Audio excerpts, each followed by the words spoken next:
28th. I wouldn't do that to you.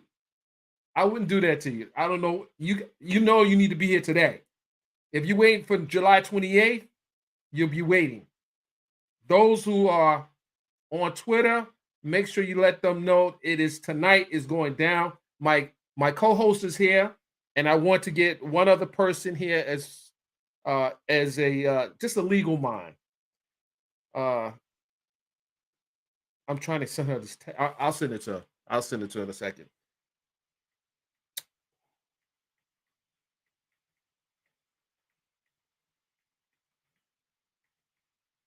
Okay. Without any further ado, let me bring my co-host on. Ladies and gentlemen, you've seen her on so many different shows. She's a relationship guru. She's a number one book selling author, and I don't know what she has a long resume. I'm just going to bring her in, and she's going to talk about what she do. You already know what I do, ladies and gentlemen. Crystal J. What's up, Dennis? What's going on? What's going on? What's up? Thank you for that. I mean, listen, your resume is so long. I just don't want to, just bog down people with your big resume. Listen. Before we get to what we're going to talk about, how you doing? I'm good. I'm here. I've got my tea.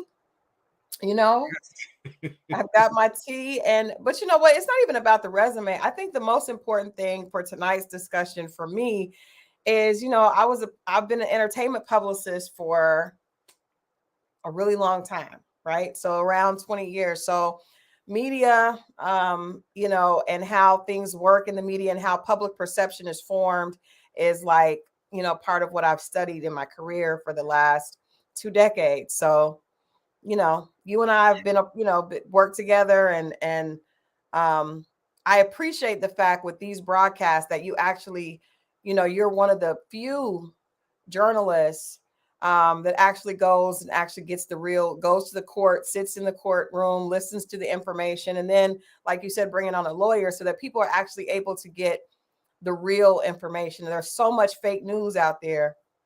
And a lot of people just believe whatever they read on Instagram, whatever post or meme they see. And I think I like the way you actually bring in the real information with the facts, You got a little bit onto it, but I love the fact that you stick to the facts. So that's what we're going to do tonight. I want to say hello to my other, they're not actually here, but I want to say hi, Cardi, and hi, TK. I just want to make sure I acknowledge their presence. I'm sure they're in the bushes. But we were going to talk about a few topics tonight, but I think because of what happened today, I want to just focus on all the information that came out today. And I literally almost missed this meeting, but I got the text probably literally 30 minutes before it was going to start. Yeah. And you were able to listen in on that call as well, weren't you? I did. I was shocked at some of the things I heard. But even before this, Dennis, I think we kind of have to go back because this entire week, and a little bit of last week, we've seen. I mean, Tasha K has been, just going at Cardi back and forth to the point where I'm not gonna lie, I'm rarely shocked, but I was shocked to hear some of the things that she takeoffs passing as a part of her slander. I think she continues to go to new lows, and so this has been the last 5 days on social media has been really it's really disappointing and disgusting to see. I'm surprised that people continue to to support her. Well, I'm not gonna do a personal attack against me personally, just because there's so much real stuff that comes out from her. But it's not personal. I don't think that was a personal attack. I think using someone's death and making it a hashtag is not personal. It's just no. You're right. That right there. Definitely not personally attacking her. I don't know her. At all. I just could not believe that she would actually bring in the fact of questioning the Cardi and Offset's grieving. I mean, that's just at some point. It was just too much. You know, it was too much. And the fact that both Offset and Cardi were trending for the last couple of days, and this was and some will say that Cardi started by talking about someone else, but what they is ignoring that the person who chimed in is someone who owes Cardi $4 million. And people can't remember that had she not chimed in, this wouldn't be the way it is. Right. And, you know, if someone owes you walk around, you see them every day, and they owe you money. At some point, you're gonna say, "Listen, where's my money? Never mind. Hi, how you doing? Yeah, you shouldn't be talking to me. You should be talking about how these payments right, or just be quiet. If you don't, just be quiet. Or be quiet. I still think we have to be quite honest. You're right. Cardi did say something, but what she said is that she was talking about one of the boys that you know, his stepfather was unfortunately deceased in the submarine. And she said that, you know, she did not think he should have been at the Blink 182 concert. He should have been home. That's still not, she wasn't making fun of the death. She wasn't, whether or not she should have said that, later we can learn that the boy had he's, maybe on the spectrum. It's difficult, but it's still different. Her comments weren't said to be hateful. They really were in support of the fact that the stepfather had just passed. Right. Just make it clear that she wasn't making fun of a death, and that's not necessarily the way Tasha K responded. Well, I'm more interested in I'm coming from the perspective of covering the trial, the defamation trial, right? Things that were said prior to the trial, things that were said in the courtroom, right? And then the things that was said today. It was important for me to listen to this because like a lot of people around the world, they weren't in that courtroom. Right. They didn't hear the testimony. They did not hear every witness who got on the stand and testified and what they said on the stand. Right. So today, in this 341 creditors meeting, we had an opportunity to at least hear the financial aspects of this bankruptcy and how Cardi will be getting her money.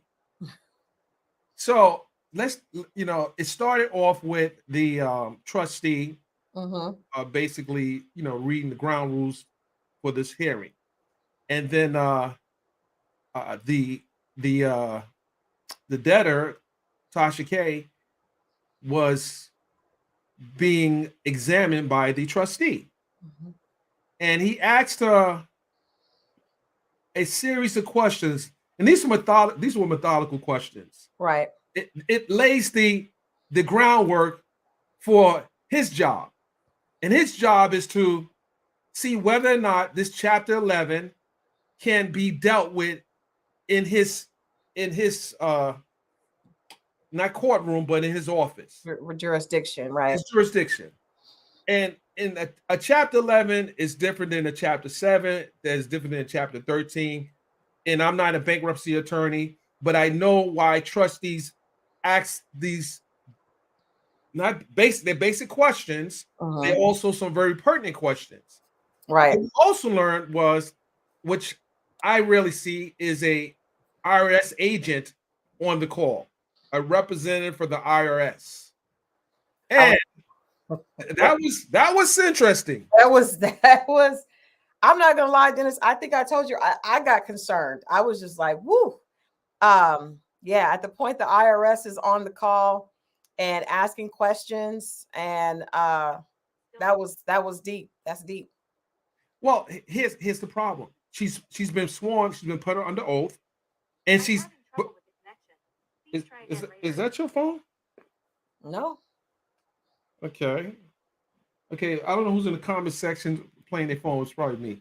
But she's placed under oath. That's the first thing. Yeah. And she's told that she's under oath. And that's very important because whatever you said in the 341 is going to be either used to your benefit or against you.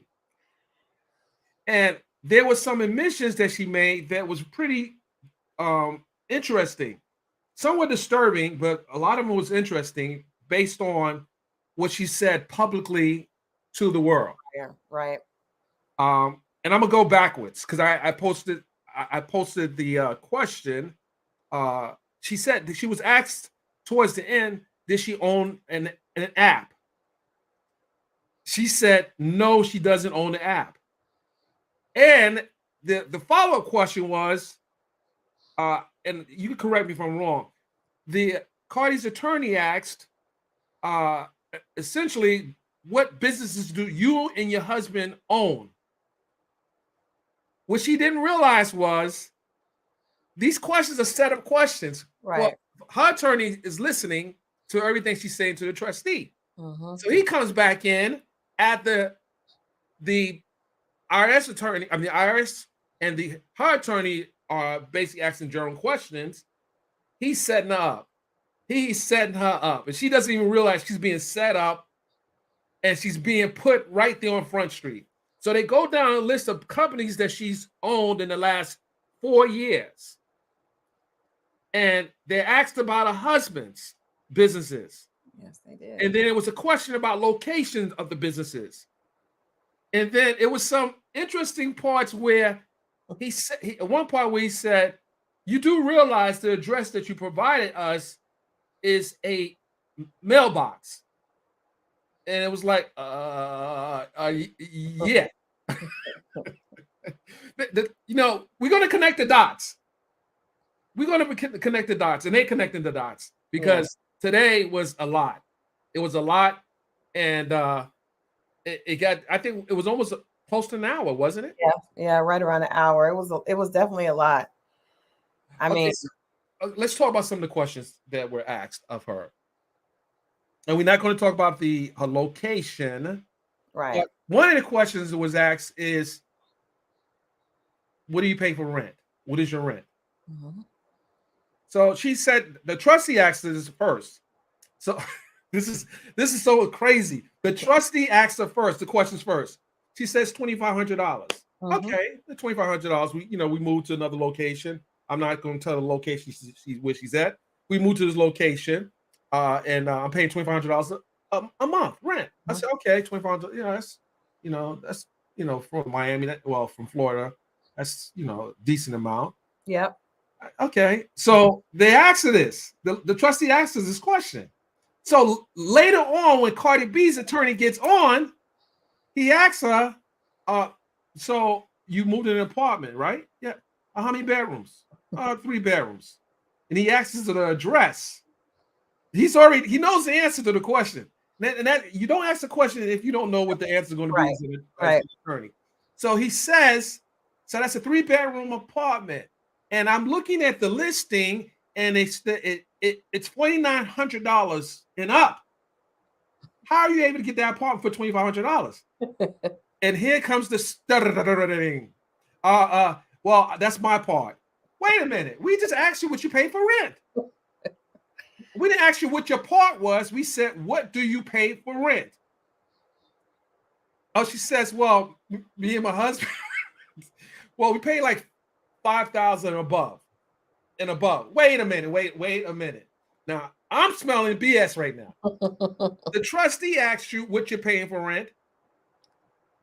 And you said, he didn't say what your portion was. He said what your rent is. You are married and you have a husband.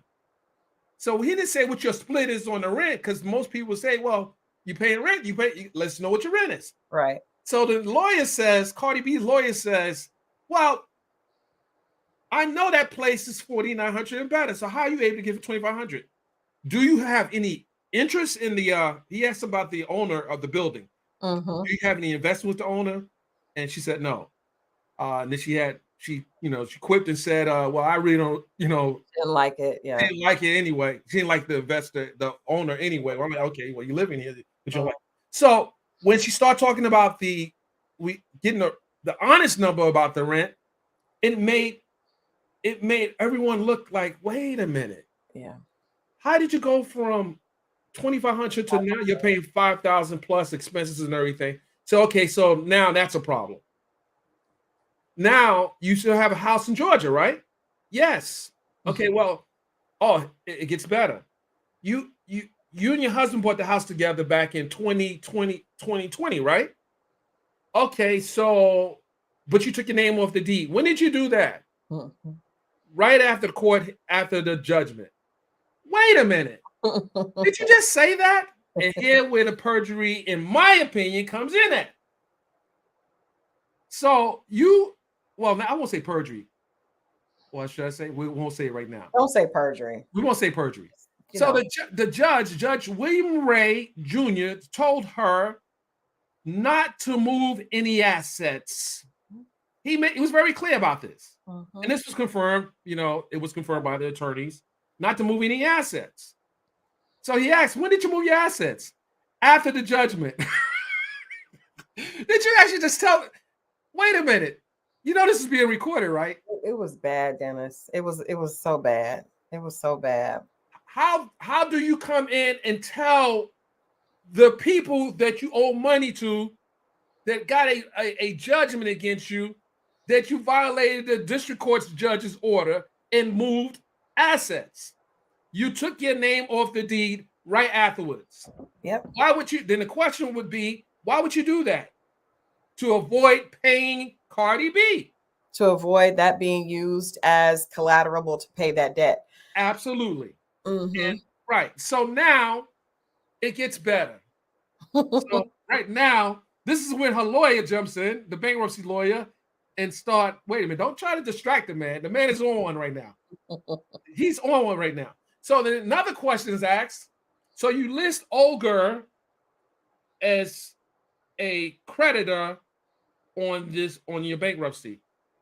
How much money do you owe her? Nothing. So why are you listing her? if you don't, why are you listing her? Then you list Lisa Moore's husband and Lisa Moore. How much money do you owe them? Nothing. Why are you listing them? Why? Okay, it gets better. Let's go with the Louis Vuitton bags. I really was like, I don't understand. I don't feel like she was prepared. So they asked about the Louis. Let's talk about the Louis Vuitton. Okay, Louis Vuitton. They're asking because things like Louis Vuitton or bags and things like that can be used. They still have resale value. Absolutely. So they ask her where the bags are. She says she does not know. Then she says that the bags, when she received the bags, they were used. And so she's going to have to see if she can find them. And the IRS attorney said that would be a good idea. Okay. Hold on. So it was the IRS attorney, well, no, not the attorney, but the agent. Right. But on her filing, she listed. So at that point, when you're listing it, because this was just a few months ago, she made the filing. So you would have had to look at your assets and say, well, I got this bag, I have this bag, I have this bag. Then you look at the bag, and then you list it because you felt it had some type of value to it. Right. I don't understand. Dennis, that threw me off. I'm like, well, why would you list it and then say you don't know where the bag, you obviously know where the bag is, and these people are not stupid, and then say that the bag was used, trying to suggest that it has lesser value, but then you say you don't know where it is. And then but she did agree to cough up the bags. Well, she agreed to take pictures of the bag. Right. Once she located them. When she located them. Right. So then we could talk about the cars, but we're not getting into the cars right now. We're not gonna get. What about the taxes? The tax. I was gonna say that for that. Well, okay. So she's in her filing, she talks about her taxes, and she was asked about how much tax do you owe. This is crazy now. So you're telling the trustee that you owe about $120,000 in taxes. you owe her $20,000 in taxes. And as she's saying this, the IRS agent cuts in. Wait a minute. Miss Keeby, you owe, well, you've reported $92,000 in back taxes. Mm-hmm. Well, hold on a second. But there's some filings missing. So why did Tasha say, well, I'll get that to you tomorrow? Ain't nobody get no tax. It's nobody get no, you're not getting no tax return until in one day. That's not happening. So she gave it until July 14th to produce all the missing tax returns. And she probably needs to get with her tax accountant who supposedly had made these filings. Right. And then she separated from her husband. There was the distinction between them filing married and then after a point filing separate, right? Filing, because you can file as a married couple, you can file married but separate. And so they did that. But I'm wondering, and that's why I was excited to hear that there was an attorney going to be on tonight, because when you do that, if she did that after this happened, which was obviously that's the case, because, well, let me not say that. If that was what happened, then couldn't that still, because married property is still joint property. So I'm wondering if that's going to be an issue as well, because she tried to file separately after the judgment came down. And this is what the lawyer was doing. He was setting up for the follow-up question. Mm-hmm. And he started asking more questions about her husband and bank accounts and so forth. So when asked, do you own any bank accounts out of the United States? She says, no. Does your husband own any bank accounts out of the United States? She says, no. Is there any accounts owned anywhere in Africa? She says, no. How about to your husband? I think he had a bank account when he was a kid in Africa.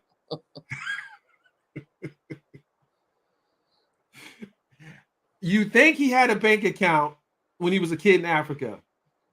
I don't know. Did you ask your husband, Crystal, did he have a bank account when he was a kid anywhere? I don't know. That's just kind of. We've never had a conversation on what he had as a kid. It just felt like she was not prepared. And I expected her to be a lot more prepared for the questions. Even when it was asked about the bags, her what she owed. She just, it's not like she was just not prepared for the questions and kind of pulling things out of thin air. Right. Let's talk about that. Thin air. Let's talk about thin air. She was asked if she, the judge asked her about the lawsuit. She said that was all she had. And then the judge asked her, did she have grounds to sue anyone else? Was she planning to sue anyone else? And at first she says no. Then she comes back and says that she's going to sue. She's planning to sue her attorneys because she lost the suit, the case. But she said she has no money to sue them. So the judge was like, so you are planning to sue? And she said yes.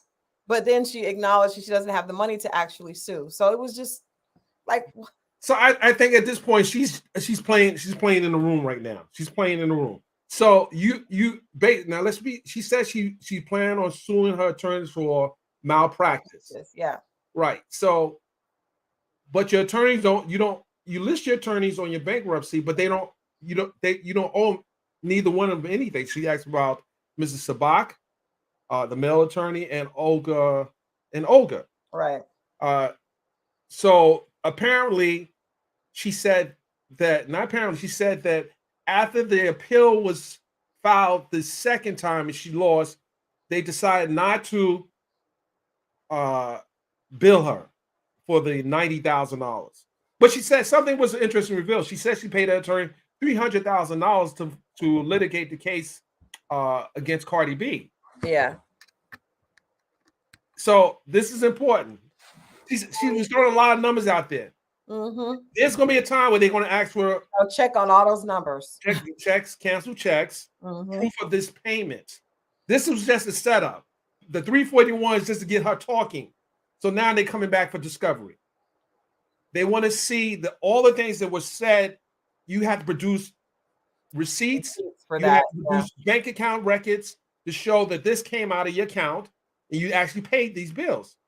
And they're going to also cross-reference what was coming from the social media platforms. And there were a lot of numbers that just didn't add up. Didn't add up. And I don't know, man. I think this is gonna be worse than just the if she ends up, I mean, she obviously owes Cardi, but at this point there could be issues with the IRS, and I just, this all could have went away if she just would have recanted what she said. Well, I don't think the IRS is not going away. That's one thing. No, I'm saying it's not going away. I'm saying but she's now in front of the IRS because of what she was doing with Cardi, and the fact that she refused to back down, she refused to take the post down, she refused to apologize, and so now she's in a situation where not only does she owe Cardi, but she could potentially owe the IRS. And the way the IRS, the agent, she said, we need this by July 14th. Yeah, she was not playing. I was nervous on the. I was nervous when she came in there. I'm like, what? Listening, I was like, I don't want to be on here. I'm like, who turned my volume up? All of a sudden, it went from everyone had, and then when she came in, you knew she was there. Yeah. And now that should be very concerning to her, because she knows that when she said $92,000, and the IRS agent said, wait a minute. Yeah. Ooh. Well, there's some filings missing. When she said that, I'm like, wait a minute. So you said that you filed this, and she said we don't have a record of you filing this. She needs to huddle with her tax accountant and saying, what the heck is going on? Why didn't you submit these filings? Because I'm sitting here looking crazy telling this IRS agent who could be potentially be coming down and doing an audit. And these are the type of things that create a audit alert. Absolutely. Absolutely. So as we listen to this call, then we learn something else. She has a property. Her husband has the property in Georgia in his name. Also, the Kiwi Studios, that was a $500,000 judgment against Kiwi Studios. Right. They dissolved the business. She says they dissolved the business after the judgment. You dissolve the business, but you don't. The debt doesn't go away. That doesn't go away. That's he asked, did your husband file bankruptcy for Kiwi Studios? No. So this is an LLC. Is it possible that you can dissolve a business and you don't have to pay that debt? No. I don't know. It's not possible. No. So now there was some other. I have a lot of notes, and I think that we're gonna have to make it two-part, because there's so that call. I mean, they were hitting her with questions left. I felt, a part of me felt like, God, why isn't a lawyer stepping in? I did too. I wondered why her lawyer didn't step in, but I thought maybe that may not be allowed. But I did wonder why she wasn't more prepared. I mean, nobody likes seeing, No, it's an uncomfortable feeling. I was uncomfortable for her. It took at the point where the IRS agent was like, she was so determined, and she was very, very aggressive in her communication to Tasha. She was, but she wasn't being unfair. She was just asking questions, and you knew that those questions were coming from there was a reason for the questions. Like when she just kept diving deeper. So I don't think that she was being, I don't necessarily think she was being aggressive. I think she's just being very direct. Very direct. And she was very persuasive. Very direct. So it was a part where the trustee, I would say the trustee asked her, so have you tried to communicate with Cardi B to make the payment? Yeah. Have you had in communication with Cardi B? And he's talking about making payments, not in social Go media. back and forth on social She media. says, "Oh yeah, shit! I had communication. How did you have communication on social media? Social media? You got to think they're trying to find out. Lady, have you called up and offer a payment plan?" She said no. They don't care about the banter that you're having with her on social media. They don't care about that. I think that would even be worse. Like why would you even like if I'm the judge and I'm listening to this, it's hard to have it's because they're asking for the bankruptcy to be granted so she can have some relief when it comes to, but if you are acknowledging that you're going back and forth with the person on social media, it would make it very difficult for someone to have empathy for you. And it really is going to put a bad taste in the mouths of the people there that you're asking. So I think at some point, and I understand that social media, and Tasha probably has gotten even more popular because Cardi did sue her. I understand that there's, now people feel like all publicity is good publicity, but this is not about publicity. At this point, this is about your livelihood. So at some point, you have to start thinking about, what is the smart thing to do, and acknowledging that you're going back and forth with her on social media when you're here because of what you've done on social media. It's just not smart. I want to point out something else. Now we're talking about earnings. Mm-hmm. So she stated that her husband makes a month close to $23,000 a month, and she makes what, like $3,000 a month. Mm-hmm. So is her husband the talent or is she the talent? And why is he making more than her? So this raised another flag. So your husband is making 20-something thousand a month and you're only making $3,000, but you're the talent. He represents you. Right. Well, she said she had no representation. Well, but he's working for you. He's right. He's working for you. So he's making 20-something thousand and you're making 3,000. Now, how many people in the chat believe that is a sound answer? When she's the talent. So he's basically slaving you while he's collecting the bag. Is that what you're telling the court? She's not telling the court that. She's acknowledging that they've tried to be sneaky with the money and give her a smaller salary so that which I think could possibly have worked if they weren't married, right?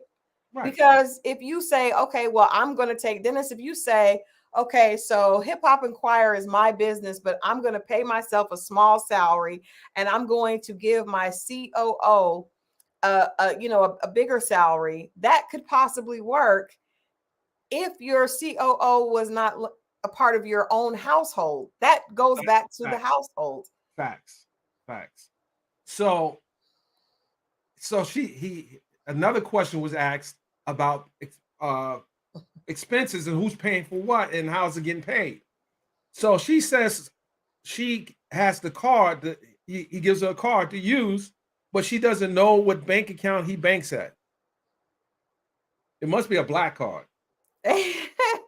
So Ruth says this chick thinks she's above the law. I honestly, I thought she doesn't see these people. She's not taking this seriously. Like, okay, so let me tell you what could possibly happen.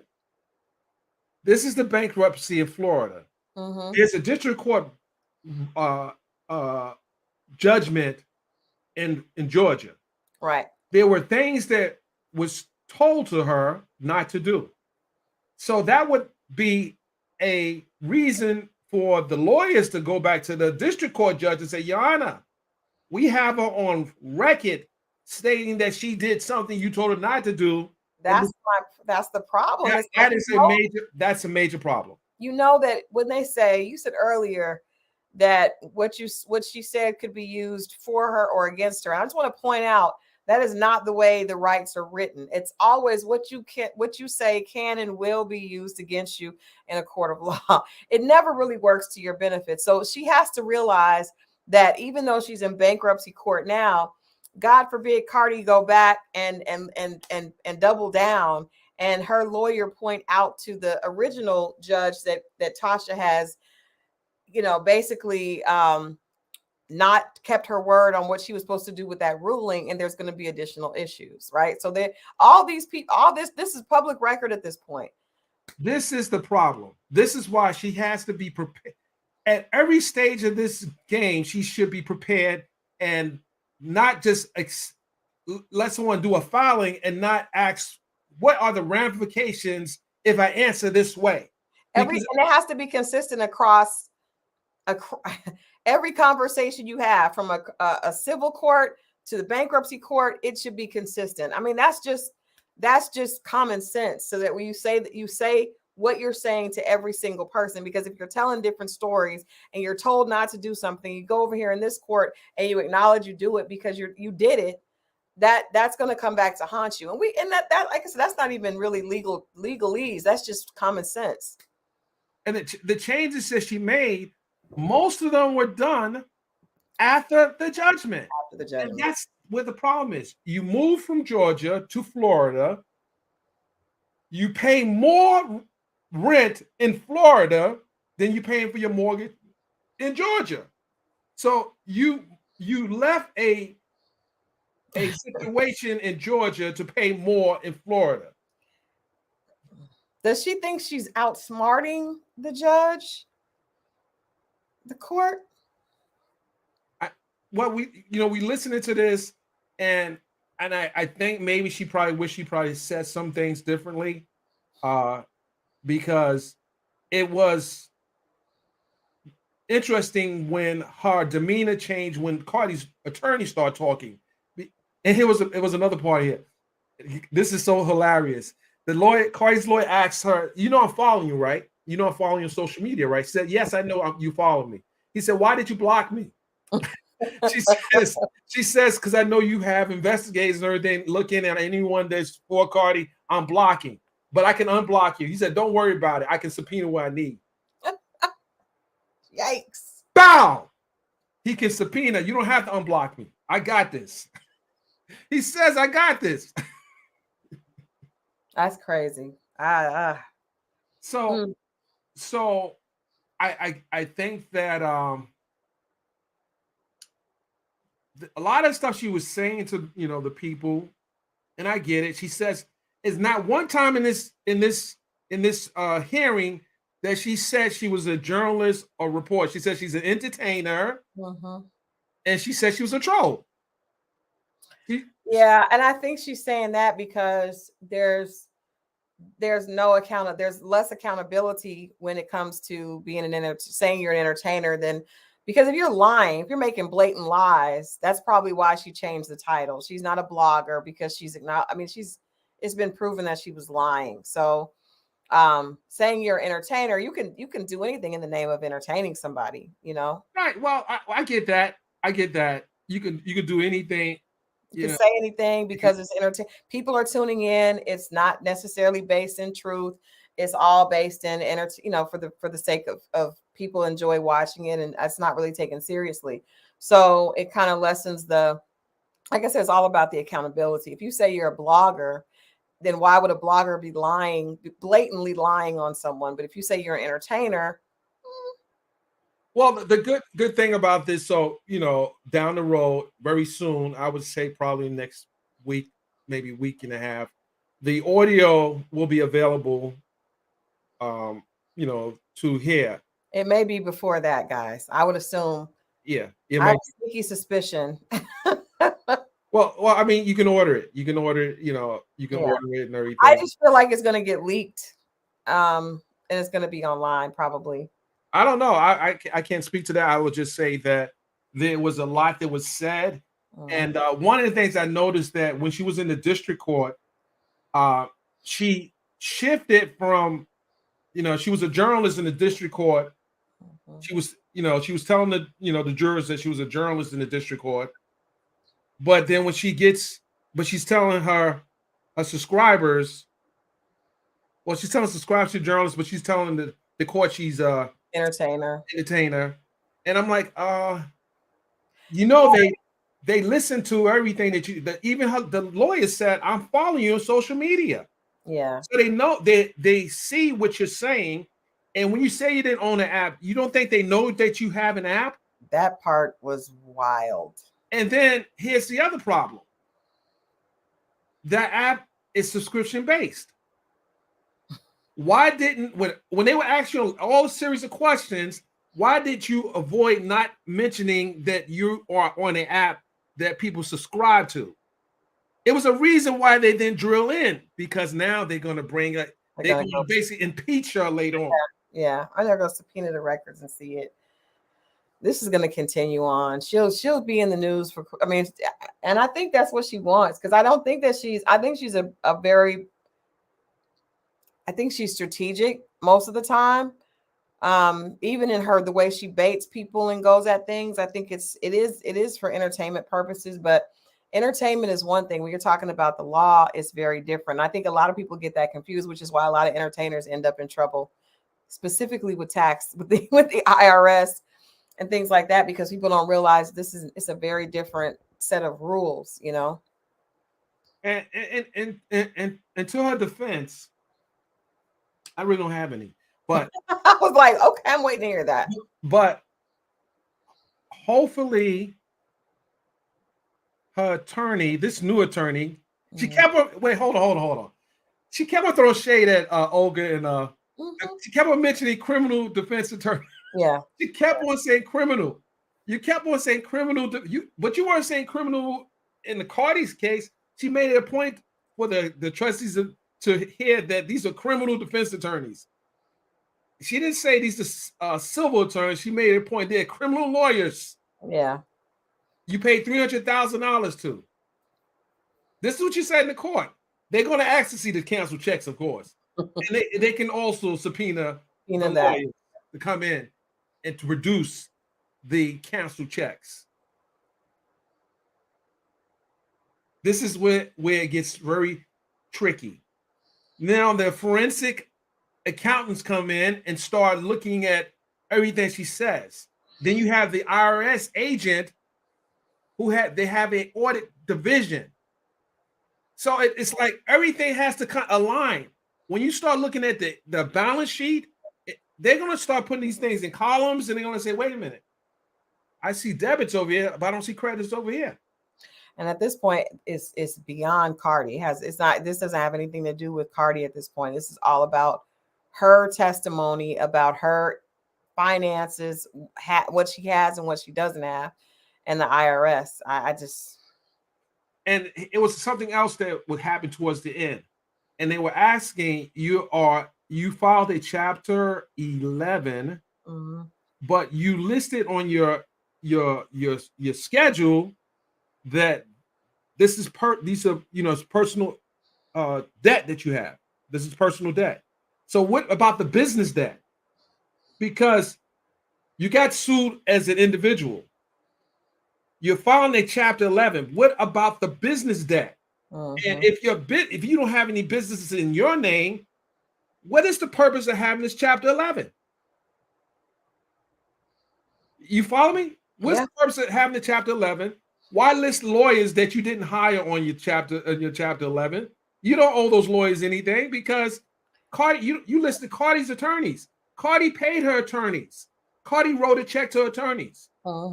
So why are you listing Cardi's attorneys like they're coming after you? No, you didn't hire them. They don't. You have no. But when she was asked what did she owe, she said nothing. So that's what I'm just like, what? It just didn't make sense. It didn't make sense, but maybe she can explain this at some point, not to the social media, because that don't really matter. She can explain this to when she gets maybe when she goes, gets with her, huddles with her tax accountant and her lawyer, then they'll be able to pull it together. Because I really hope that she is able to, because this could be really ugly. And I mean, it's one thing to owe somebody, it's another thing to end up, with criminal. I don't think she realized that because a husband is a very important piece of the puzzle, that they're not going to subpoena his records, because they asked about his bank accounts. They did. And they will bring them back, and they can bring them back in district court. Forget the bankruptcy court for a second. they can bring them back through a motion filing and depose them and get them under oath again. But she threw him under the bus the first time. So, I mean, These 341 hearings are not easy. You know, they're not easy, especially when you talk about large amounts of money. But if you listen to the debtor and she's telling a story that makes no financial sense, this is when they start thinking. They listen to you, but they want you to talk.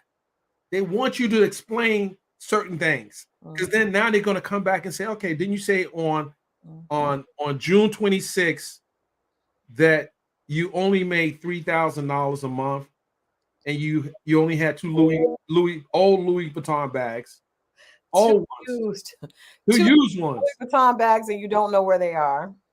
You don't know. You don't want to give up those bags. I ain't gonna lie, I wouldn't want to give up my bags either, but I'm just saying. I also wouldn't have listed them. Oh, wait, hold on. Quiet, Dennis. Be quiet. That's probably smart not to list them. That's pretty smart not to list them, because if they're not then insignificant, why list them? Because now we want to see. How many people asked about those bags today? You had one in the credit. Where's those bags at? We need to see pictures of those bags. We need to see the serial numbers too.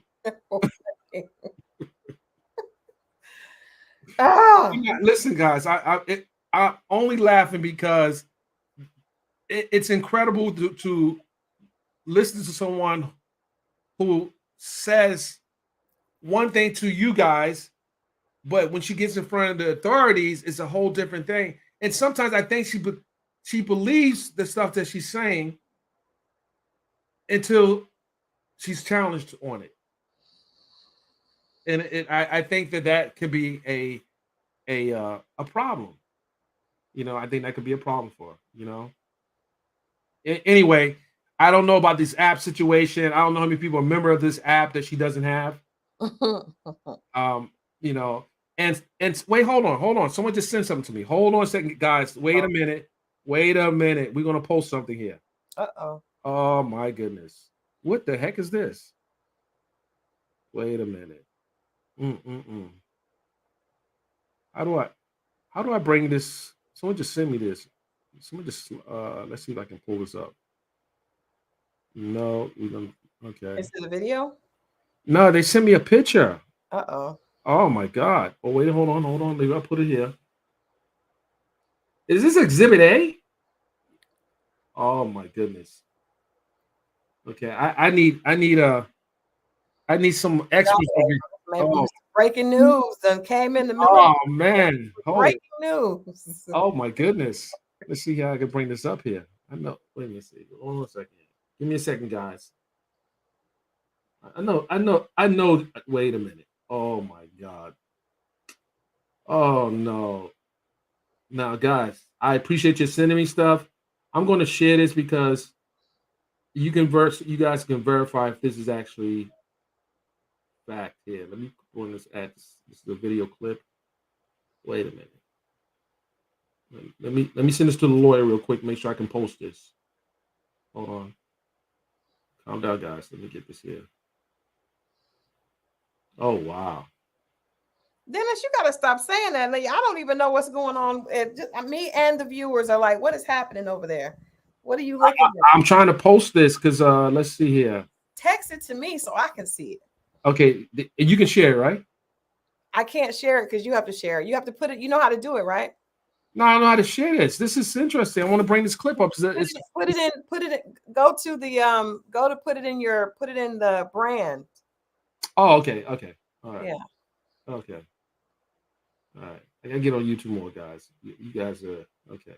Yeah, we'll wait on it. You'll wait on it? Okay. Wait on it. Hold on a second. So I put it in my brand. Then you go to like overlay. Oh, okay. Overlay. Okay, I see that. You have to upload it into that. Okay. And then once it's uploaded, you can just click on it. That's it? Okay. All right. Yeah, let me grab that. Okay. Wow. Y'all are hilarious. Okay, here we go. Here we go. Just add it. Okay, that's an overlay. Okay, here we go. Okay, so go ahead and click on it. Hold on a second. Let me get it out the folder. Okay, let me go ahead. Is this? I don't know if this is true or not. Hold on. Okay, I got it. So now I got it. It's here. Okay. All right. So what is this? Wait a minute. Is that? Wait a minute. What Is is this? that?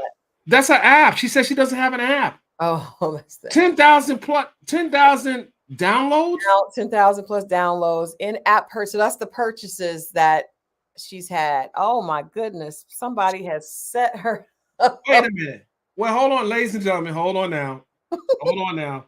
What the heck is going on here? Didn't she say she didn't have an app? Dennis, Tasha K Live, 10,000 plus downloads. And Whoa. Didn't they ask her today, do she go by any other name than Tasha K? Tasha K? Oh my goodness. Who is that? Who is Chikna Key? That's her husband. Okay, that's her husband. And ladies and gentlemen, wait a minute. Hold on a second. This is interesting. In the chat, can anyone tell me how long has his name been under this app under Tasha K Live? Can anyone tell me how long has his name? I need them to send it. I need them to put it under someone else's name, not the husband, not someone in the house. Okay, wait a minute, hold on. Wait a minute. So all throughout the years, how much does it cost? How much is each download? Wait a minute. So wait, hold on. Someone said not long. So how long has Mr. Shakna had his name under this app that she says she doesn't have? Does not have. Jesus help. Wow. April is killing me. I am not paying for tea. I need somebody to tell us. This is a problem. Hold on, Crystal. They're being serious. No, absolutely.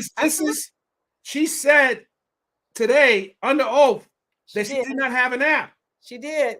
This looks like something from an app store. It is because you download it. Hold on. Please, someone give me screenshots of your pay. Anyone ever pay for this app? Please send me the receipts. Send me the receipts if anyone ever paid for this, because 10,000 plus 10,000 plus downloads. But she says she has an app. Is that Tasha K? Is there another Tasha K Live? So why is her husband under? That makes no sense for branding. Why is her husband's name under the app? It doesn't matter because the top says Tasha K Live. So subscribers know who it is. That's just a formality, the husband's name under there. But it also says in-app purchases, 10,000 plus downloads. Wow. Well, let me take this down for they see this. I'm gonna take this down for the court see this. Let me take this down right now. I don't want, don't say I'm snitching, not like that. Let me get this thing out of here. Jesus. Oh my goodness. So you have to go through her website to subscribe. But do you know how much it is? Because we don't know how many subscribers. We know she has over 10,000 subscribers. She probably has quite a few subscribers over 10,000, but that is another form of revenue. That's revenue, subscriptions. Because you do the math. I mean, their follow-up questions, they're obviously going to do follow-ups, because if you get 10,000 plus downloads, how many of those downloads pay monthly subscriptions? And why wasn't that shared with the court?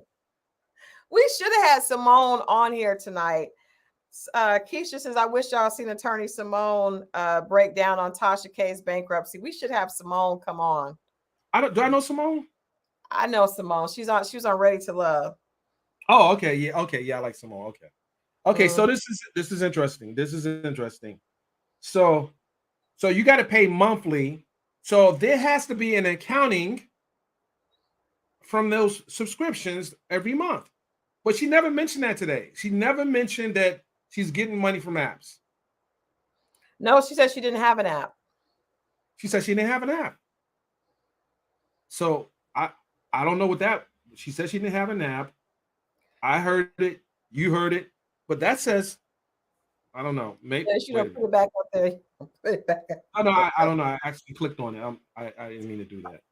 Okay, so that's interesting. That's on the and that's in the Apple Store. I'm not a part of her app. Well, She's blocked. they said you have to go to her website to download it. You have to go to her website to download it. Let me see. Let me see. Someone said she's going to say that she didn't lie. She didn't have it. Her husband has it. Well, that's actually misleading the court because the court asked, well, not the court, but the trustee and the lawyer asked about other businesses and you never mentioned the app. As a matter of fact, you were asked. They asked you for a reason because they know you have the app. Because now they're going to come back and ask you why didn't you mention the app, and then that's going to. That's misleading if you say you don't own an app, but your husband does. Like that, that's misleading. You guys know that. Oh wow. Oh my goodness. Well, I don't want to be the dead horse, but there's a lot more to break down this bankruptcy. There were over 40 plus pages, and I'm gonna. I think someone's looking to come on. I think that's another attorney. Hold on a second here. Okay. Hold on a second here. I I'm want to going. ask some questions to an attorney. Yeah, I'm gonna share the link here. This is only for lawyers. Lawyers that are listening that want to join in. There's. Let me just grab this link here. I'm going to post this. I'm going to post this right now for the attorney. I'm waiting for Pam to just join in. Okay, so we're gonna pin that. How do you pin it? Okay. Hey, Simone says she's ready to come on. Okay, I just posted to her. I just posted the link. No. I'm gonna send it to her. Is that cool? Okay. Yeah, Senator. Yep. Oop. But the All right. Senator. All Oh right. my goodness. This is getting okay. I identify as a lawyer. Stop it. You identify. What does your law degree say? What is your bar number? No, How many numbers do you no, she said so let's bring Simone. Let's bring Simone on I because know. Someone's being funny. They said they identify as a lawyer. she did a conversation. That's hilarious. She did a conversation on it earlier. I want to hear what she has to say. I identify as a pilot, but you don't want me flying the plane. Trust me. Yikes. The app is free to download, but has in-app purchasing options. Okay. Not 104, not $12 a month or $144 Okay, so a year. let's do some math here. 12, obviously 12 and 12 is 144. And if you want and you multiply that times maybe let's say We she can't has do the math because we don't know how many. We just know it's over 10,000. I would love to know how many she has. Over 10,000 is that's too difficult to know what the numbers could be. not a Google search. I mean, it's apparent that When I tell I can't wait for my girl Simone to jump on. She says she's gonna jump on here. okay, I dropped that link for actual attorneys. Yeah, well, you have the ability to see who they are. Yes. I definitely dropped. Okay.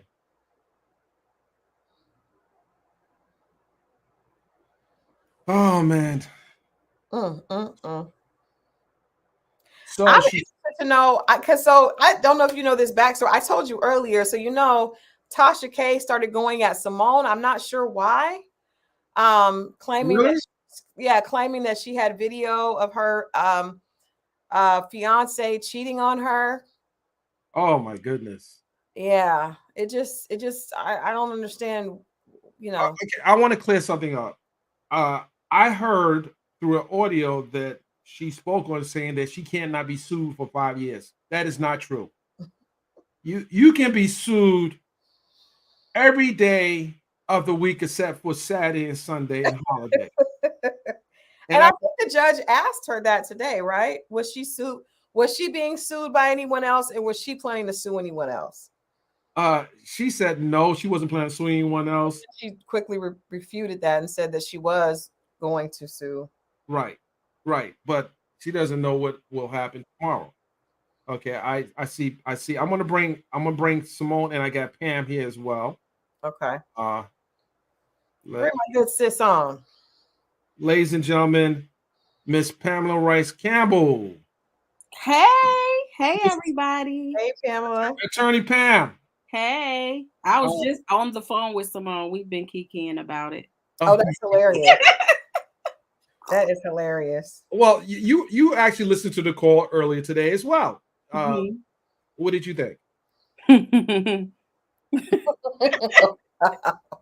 I need you to be more specific with your questions. Okay, so let me ask you this. Did you hear the exchange between Tasha and the IRS agent? That's what I want to know. No, I didn't hear that part. I heard the first 35 minutes or so. Okay. The IRS agent came on later in the call. Yeah. Right. Okay. I was there when they made their appearance on the record, so I knew that they were there. But what did you think about what you heard in 35 minutes based on just the Q&A? Dennis, be specific. It was a lot that happened. Tell me what you remembered. Oh my gosh. Well, I guess did anything stand? What stood out to you? I would say the biggest thing that stood out to me was because I was familiar with what the judge said about transferring the property. So when she talked about transferring the property in her husband's name, and she just acknowledged that she did it, like as soon as I got the judgment, I transferred the property, and I was like, oh, okay. Like it just flowed. It just flowed. So let me ask you an attorney question. Sure. If a district judge informs a party not to do something, and they later find out that they have done it, in the case, a civil case, what type of penalties could that person face in that, from that district judge? Well, I'm pretty sure, of course, I'm not giving any legal advice. I'm just, but I'm pretty sure that Cardi's attorneys will probably file some type of motion, and they will use the information that was provided today and show that somehow the order was breached. So it can be a contempt. It would be up to the judge on what that punishment would be, and we don't know what Cardi would ask for as well. Can I ask a question? So she mentioned she was asked, did she have an app? And she said no. And she kind of fumbled a little bit, but she said no.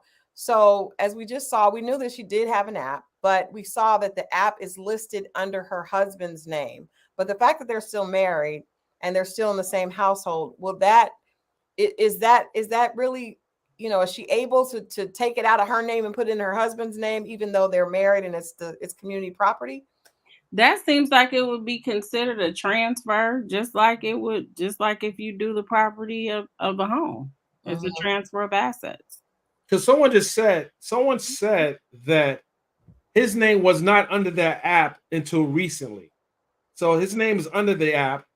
I don't really want to share it. I don't know if you were on. I don't really want to share it, but sometimes it pops. Oh, there we go again. So his name was not under her name until recent. But if you look at the design, what is the point of having his name there for just the visuals? Because if it wasn't there, and now it's there. Well, most importantly, because he works for her. I'm just wondering, are you able to do that? Like if you get into some issues and you're married, can I just say, hey, let me transfer everything to my husband's name so I don't have to be held liable for that if we're still together in the same home? That's not even how it would work if they wanted to get a divorce. I mean, it's kind of the same principle where your debt, you end up having to split the debt. I mean, that legal paper you're considered one pretty much when it comes to the debt, to the liabilities, to the debt, when it comes to the assets. So it'll be I'm curious to see, and I don't practice bankruptcy. Of course, I've had situations where I've had clients that had to. So, I have some knowledge, but it's not my primary area of practice. Like what the advice that her lawyer gave, or all the information that she even provided to her lawyer. Because again, I heard you mention that she seemed unprepared. And it did just seem like, you prep your clients whenever they're going to go before any type of hearing, any type of judicial body of any kind. You prep them. And it just seemed like she didn't know the questions were coming, or maybe she didn't know that this was the setting that she was about to enter into. Almost like all of this stuff was just new to her. When usually with any hearings, you kind of sit there and you prep your client to let them know, and you try to be even harder on them than what the people will be on them, because you want them to be prepared. Yeah, that was weird to me. Well, I also pay attention to them asking her, did the husband file a bankruptcy with Kiwi Studios? Because if he has no bankruptcies out there, there's still liability. And then can they require them, Simone's in, can they require them to amend their filing? Yeah, ask Simone. Simone, you there? Yes, I am. Can you hear me? Yes, I Hey, hear. Hey, Simone. Hey, guys. Okay, so we only Crystal and I on camera. See, I know. See, you're wrong. You're wrong. No, that's Dennis is ladies. I'm barely on camera myself. Ladies, she was like, I can't, no photo, but I'm here. I'm here. I'm good. Okay. So I didn't. Crystal just revealed to me that you were in the crosshairs of Tasha K's attack. Yes, I sure was. Oh my goodness. Me too. Simone, how did that start? Because I just didn't understand why she was, I looked up and I get an alert that she's saying that she has video of something. I'm like, what? I know. Why is she coming after Simone? So it started with, she was doing some rant against Cardi. And I said, I feel sorry for your husband. I meant your whole family, but I said, I feel sorry for your husband. It didn't have to go this far, Tasha. It could have been, I think I said it could have been resolved years ago for thousands. I said, for thousands less money, you're taking money out of your household. Lord knows, I know all about that. I know about getting money removed from your household. And so I said that. And then she responded back with basically, oh, I'm going to air out your fiance's side chick or whatever. And I'm thinking to myself, girl, go for it. You'd make my job easier. That only make me it easier, not harder for me. But she's also a little special or stupid. I'm not sure which one yet. Because like, even if you were to do that, that doesn't change the issue, which is literally, and I did the heart emoticon because I was like, seriously, like, why taunt her? And you're now in this situation. Because I really feel that Tasha K believes that bankruptcy is bulletproof, and she's not realizing that at the end of the day, a judge still has to sign off on this. And it's bad enough you are a Black woman in a county that doesn't respect us, in a district, because it's federal court. But it's even worse if you got to come to the table shucking and jiving with these antics against the court. Even worse. And that's a very important statement. They don't like, courts don't like people to think that to make fool of them. The judges don't like that either. And when you have a history of doing that, she blamed the lawyers, she blamed the victim, she blamed everyone. And she's taking little blame for everything that's happening around her. And that's what my thing was. I agree with what Simone said on the post. This could have all been avoided. And even today, when asked about the communication with Cardi, she's not talking about communication with actually trying to figure out how to settle the debt. The communication is going back and forth with her on social media. So my question to both of you, my question to both of you, like, if so the judge has to rule on this, in my opinion, I would like you come in court humble. You can go back and forth with people on social media, but she came in and is acknowledging she's still going back and forth, attacking this girl, this young woman on social media. So it's almost like, I don't know, because I'm definitely, ignorant of the law, but can that affect the ruling with bankruptcy court? And if not, could it affect the other ruling that she has with her initial ruling? So yes, it could with bankruptcy court, because bankruptcy, at the end of the day, anything can be set aside if the court finds, or if their appointed attorney on behalf of all the creditors finds that there were fraudulent transfers. So every single action, every maneuver, every business move has to be reviewed and approved effectively by the court, because if any one of those is considered fraudulent, it could kick out the entire bankruptcy, not just that line item. Pam? And they asked in the beginning, like, okay, you filed this. Is there any amendments to changes that you need to make? Is everything accurate in the document? And from my recollection, she said that there were no changes or no additions, no subtractions, no. She said that document was fine. And all I could think about is Simone's live that she did. But she said she probably should amend it. I said, oh. Literally. The trustee asked multiple times, are you satisfied with what was filed, and you agreed to what was filed? And he was saying, see, everything's a setup. She said yes, she's satisfied with it. You can't come back 2 weeks later and say, what I said today, I didn't really mean. I want to fix this now, because now they have her on recording saying that she's satisfied with what she said, and what you can't blame your bankruptcy attorney later on, because you said in court today, or over the hearing, that you were satisfied with everything that was filed. Right. Exactly. And also, I always say on behalf of my clients, these are our answers. We reserve the right to amend them throughout the deadlines pursuant to the rules. As long as it's not according to the rules, the final day for amendment, you never say, yeah, these are final. Unless, I don't know, maybe that was the timeline to do so. But I'm joining in late, so I actually had not heard the update about how her hearing goes. Could you give me the Cliff Notes version? If you wait a little while, we might have the audio next 42. We requested the audio. Wonderful. Yeah. But I can send you because we're gonna this is a part one, because we want to go through all the notes.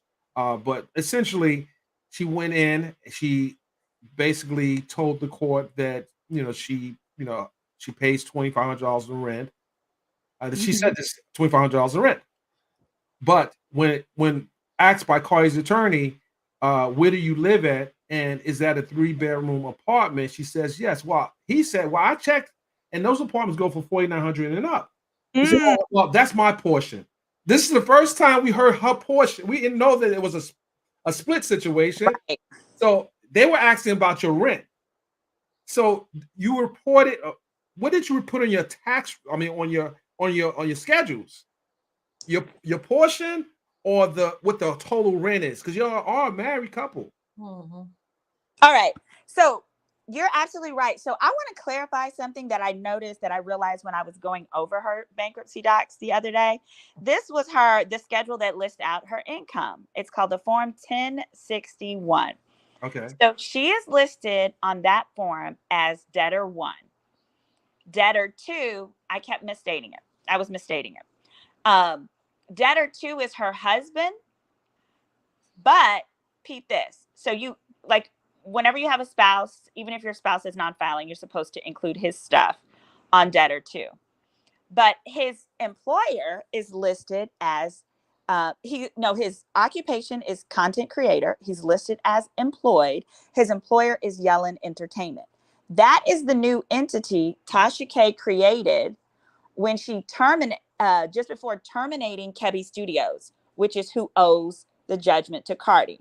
of $500,000. The And she did $500,000. mention that, Simone. She mentioned yelling today because I think the referee was asking about where she has her office, where she does her, her office building or the address that she gave, and they asked who do you share it with, and I believe she mentioned the yelling. Now, Yellen and Kebby Studios are the exact same thing. All they did was change the name. It does the same thing. It operates in the exact same way. All she did was change the name. Well, you can't do that. You can't do it. And she's going to have to explain, why would you close Kebby and then reopen Yellen, correction, that does the exact same thing. Right. What changed? What changed from one business to the other? Are they doing the same thing? Are they equally doing the same thing? It's the exact same thing. And Kebby Studios had been around for over 7 years. So she's got this brand new Yellen Entertainment. And interestingly, her husband's sole income is from Yellen. So on his, where he states monthly, he makes $22,000. Right. That's 100% payroll and everything from Yellen. And what some people may have missed on Tasha K's income page under 8A is where, so she's just got 3220 is her monthly income. But then below that, where you're supposed to list other income, she lists $9,850. Well, that's her money from Yellen.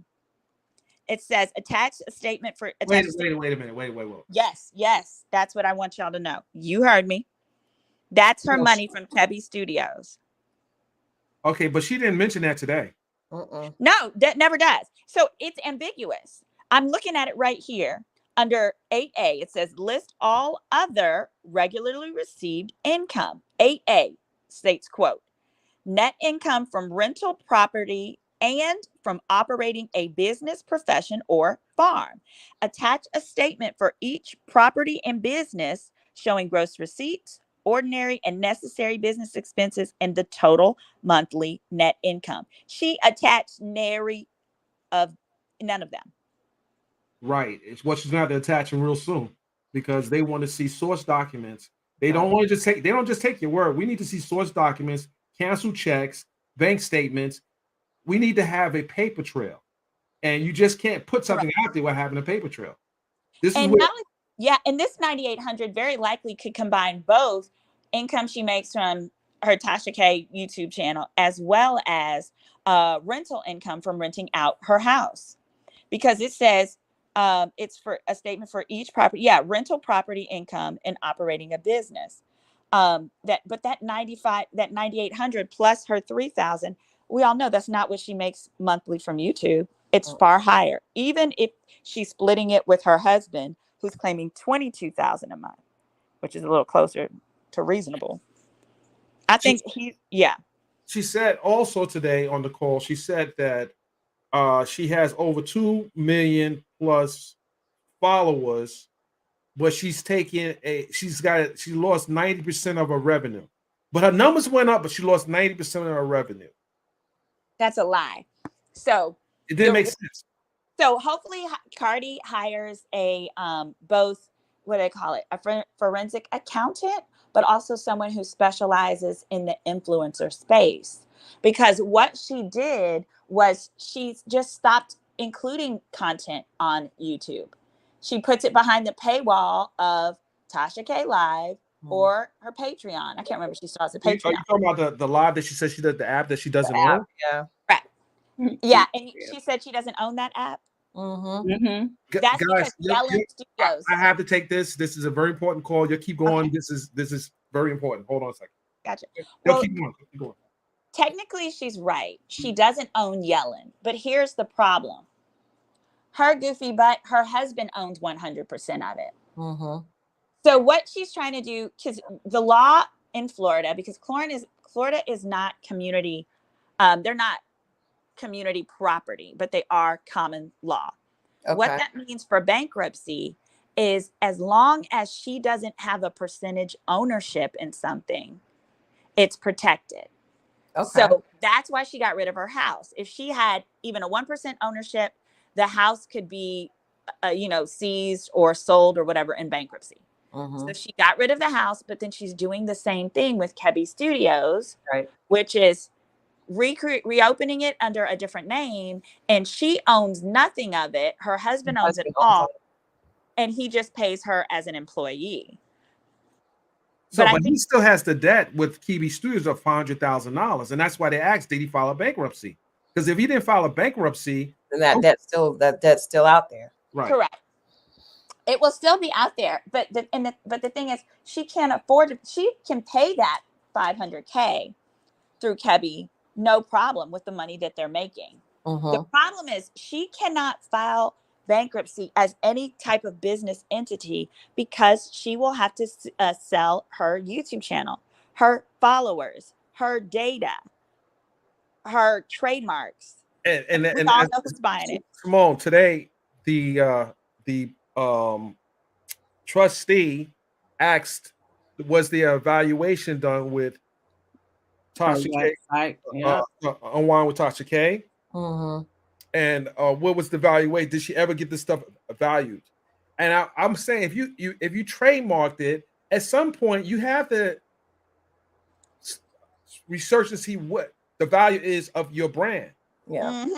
So, but she said to the court, to the trustee, that she never did a valuation on her brand. So what they're gonna do, what Cardi may want to do, I don't know what you may want to do, but I would look at what the value is of all these brands, and maybe she can use that to offset what she owes Cardi. And no, she's not going to do that because she would have to sell the brand to get that money. They can force her to do that.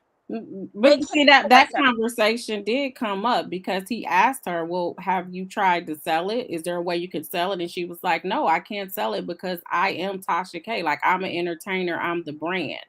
So you can't, this is me. So if I sold it, it would make sense to sell it, essentially, is what she was saying, because it's her.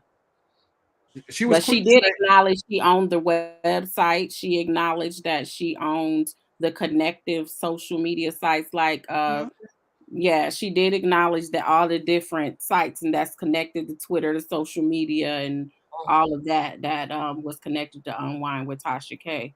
But she just said, like, I am Tasha K, so it wouldn't make sense to sell it. When they asked, like, how much is it worth? Can you sell that? That is a great statement from her, to be like, I am, and it doesn't have any value. That's excellent. But the truth of the matter is, Cardi B would buy it in a minute. That's right. And so would many others. Yeah. Because while her argument is, but I am her, the thing is, people want to buy data. So what people would bid on, if she had an auction, if the court forces an auction, is they would bid on access to her listservs, her followers, her literally, they could change the name. Think of Sherry Shepherd versus Wendy Williams. Yeah.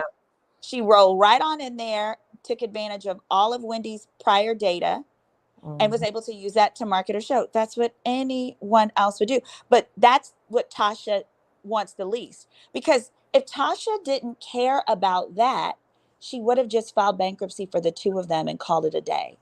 Facts. She's doing everything in her power to leave her company out of it because she knows those are the assets. Go ahead. Right. Facts. Then it also tell Simone about, I was more concerned about the tax. The tax what was she? She wasn't what was the tax? The IRS representative. IRS agent.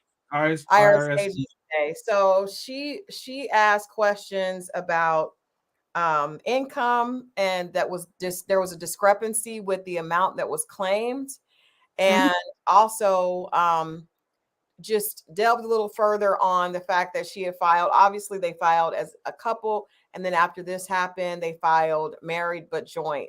But Tasha did not. She asked about several things that she claimed, like the Louis Vuitton bags we talked about earlier. Tasha claimed she didn't know where they were and that they were given to her when she was used. But the most important thing was the financial discrepancy, and I think like $92,000.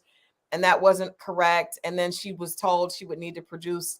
There were also missing filings as well. So Well, that's the part that got me a little concerned. Like this could so end here's up. the setup. The setup was the trustee was asking questions, and this was before we heard from anything from the tax agent, Mhm. the IRS agent. So the trustee was asking, so what do you owe in back taxes? He says $92,000. And all of a sudden, the IRS agent jumped in and said, wait a minute. No, Miss no, she said 120. No, she said 120,000 she owed. And the the IRS agent jumped in and said, no, Miss Keeby, it's 92,000. It's 92,000 up until this year, but we have not received your filings for these other years, and we need them now. Where the filings at? There we You go. have She's trying to make Oh them. my. now. Yep. Now you've told one side that you filed it, but the IRS is on the line now saying we never received it. Didn't receive it. So Yeah. where And more is than the that, problem? on her bankruptcy stuff, they asked her what was her annual income for the last 3 years.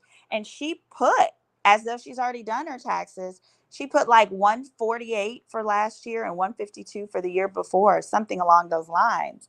Hey, that's the Which, problem. That is the problem. Because now they're asking by July 14th, we need to see your tax returns. So you need to be, because either you lied on your schedules, on your forms, like or I you're gonna said, lie. So this may be a problem because yeah, the IRS is probably going to be the biggest one, because what she's doing here is she's trying to pay herself this year substantially less, or at least last year, substantially less than ever before. Yeah, she said, "Well, I make a lot less. My income's gone down significantly since over the last year." It's like they're not And stupid. I'm trying to tell you, no, that's not what how do happened. you refute that? You look at the source data. There's a number one record that so few people ever order, and I get it all the time, especially in my injury cases when we're claiming pain and suffering. What you do is you have to look at so anybody can get a copy of their own IRS tax transcript. But most people assume that if they haven't filed taxes, there's no data there. Wrong.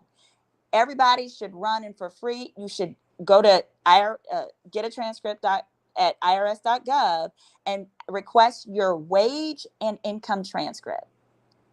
That is the transcript of what everybody else claims that they paid you for a given year. That's right. So the way people tend to get audited is because they don't look at the wage and income and make sure that whatever amounts you claim on your return is that it's at least as much as on what other people are claiming they paid you. It needs to be above that. That's and right. So what she's going to have is she's going to have a lot of different vendors, because she does, sponsorship and stuff. There's going to be so many different vendors that paid her, because if you pay somebody over $600, you are supposed to report it as a business. You got to get a W-9. So I bet you they've been looking at and comparing her IRS wage and income transcript to what she's claiming her wages are. And by her being the employee, right, of Yellen Entertainment and no longer basically an independent person, they're going to need to be paying her employee wages, and she's going to need to pay taxes as an employee, FICA, Social Security. But then the LLC is going to need to be taxed a second time for their profit. Yikes. Because her husband technically is a co-owner. So he's going to have to pay taxes on that twice, because they picked LLC structure as opposed to a corporation, which is a corporation can hold money, as we've seen corporations do it all the time. They can carry over billions and billions and billions. The LLC can too, but the LLC, the amount over, like the profit share or whatever it is, you have to pay taxes on that as a component of your income. And I'm sure, because this is her first year doing these shenanigans, that she probably didn't get it right the first time. I can't even imagine being her accountant. I don't know if this is a first year, but based on what the IRS is looking for, they're looking for misfilings for several years, and some discrepancy in numbers for the ones that were filed. Yep, I said it. Well, this opens the door for an audit audit. It Oh, definitely, for sure. you know, For and many years too. and because it's a high profile, and they kept on the trustee didn't know who Cardi B was. Well, I don't know if he knew. He knew it was a high profile case, just based on the way the line of question. He knew this was going to be a high profile. You talking about the IRS agent? No, excuse me, the trustee. Oh, the trustee. Okay, The like trustee. the agent knew what was going on. Oh yeah, she was on point. she was on it. Oh my God. Mm-hmm. When you hear the audio that we hope to have soon, you will see what we see, and it won't be anything that's made up and you know, like, oh, that didn't happen, and the judge was against me. No, this is not that. Yeah. You know, men and women lie, numbers don't. Well, thank you for having me, guys. Well, thank you for coming on, Simone. I appreciate you jumping on really quickly to, just out of the blue for this. I really appreciate that. Yeah, and let me know when you do get that transcript. I'd love to hear it. Absolutely. Absolutely. Right. Bye-bye. All right. So, Pam, any final words?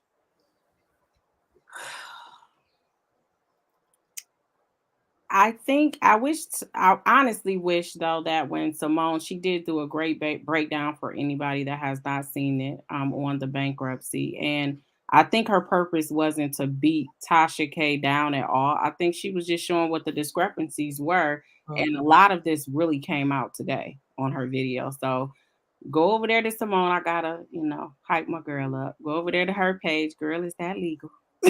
And go see that video she did on the bankruptcy. But honestly, everything that happened today, we saw. For if you watch that video from Simone, you saw that this was going to happen. Or even if you looked at the documents like we did, we went over the documents and everything. So, okay, I definitely want to see that. Yeah, make sure you share the link with me. Of course. But thank you so much, as always. Thank you so much for having me on. Nice to meet you too, as well. Nice to meet you, but I know you already. Oh, I'm not talking to you. Get out of here. Nice to meet you too, Pam. Dennis. So you're gonna do a part 2, I take it. Yeah, absolutely. Definitely. This is part 1. Part 2, we want to bring in a bankruptcy attorney. And hopefully he'll be available. He's the same one who was a part of the Brat's bankruptcy. Oh wow. Yeah, so oh wow. That should be interesting.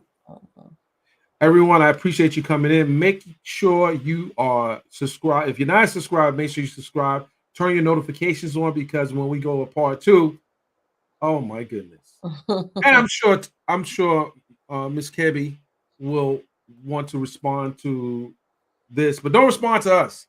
Respond to the people who are asking for the receipts, the real receipts, not the, they want to see the real receipts. They want to see the things that you've said you don't have. They want those bags too. They want those Louis bags. Say they're old, but you don't give me the impression you walk around with the old Louis Vuitton bags. Lord have mercy. But we'll see. We'll see. Pam, thank you very much. Thank you. I'm gonna open it up to the audience to see if anyone want to just ask Crystal or I any questions, because I haven't been reading the comments. But this is your opportunity to come in, or Pam for that matter. She may be. Let me drop the link again.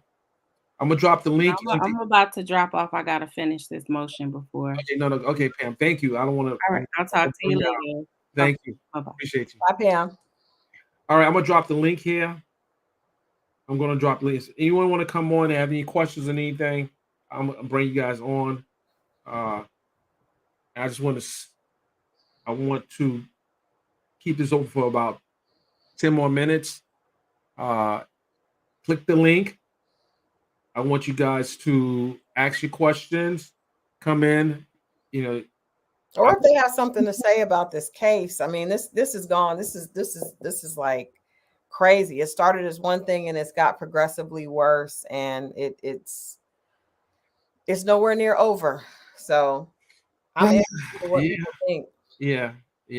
I mean, it's one thing to you know,